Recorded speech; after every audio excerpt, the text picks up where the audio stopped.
members of the Rules Review Subcommittee had so many questions, they ran out of time to answer them all. Some legislators are opposed to mobile sports betting, and others are at odds over who gets to keep most of the money. Right now, betting on sports in Arkansas is legal, only if you're inside one of the state's 3 casinos. But that could change in a matter of days. You need to keep in mind, every time we do something like this, we're driving a moral stake through the moral spirit Representative Williams, of this state. so the task of the committee is to ask each rule, does this violate a state or federal law? And then the second task would be, does it meet legislative intent? Today, members of the Administrative Rule Joint Budget Subcommittee met to review and approve State Racing Commission rule changes, allowing mobile sports bets from your device or smartphone from anywhere in the state, as long as you're 21 or older. Can they tell you 100% for sure that they can tell wherever bet is being placed inside the state of Arkansas? This past weekend, Super Bowl weekend, we processed over 88 million geolocation transactions across the country. Danny Dorenzo with GeoComply showed committee members real-time bets being placed just across the border in Memphis, where he says 40% of Tennessee's online sports bets come from. And when someone tries to place a bet just a few miles away in West Memphis, Arkansas. There it is right there, West Memphis.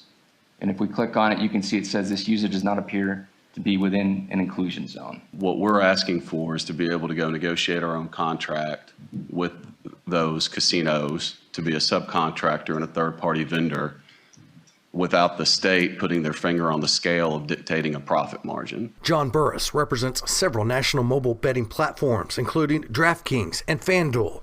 He says the rule requiring a majority of the profits from online betting to stay in Arkansas could violate the Federal Commerce Clause. You can't write a rule that says out-of-state not allowed, in-state allowed.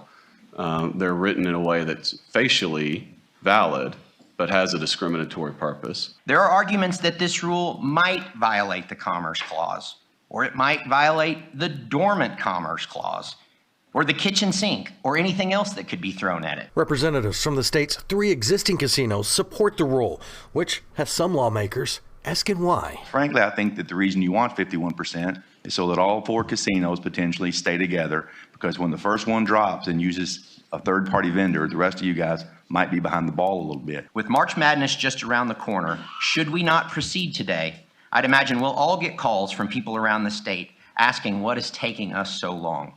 The state will lose revenue from this extension of an already legal business, and the casinos will lose what for us would be like Christmas shopping season for a retailer. Subcommittee members will meet again first thing Thursday morning to review and approve the final rule.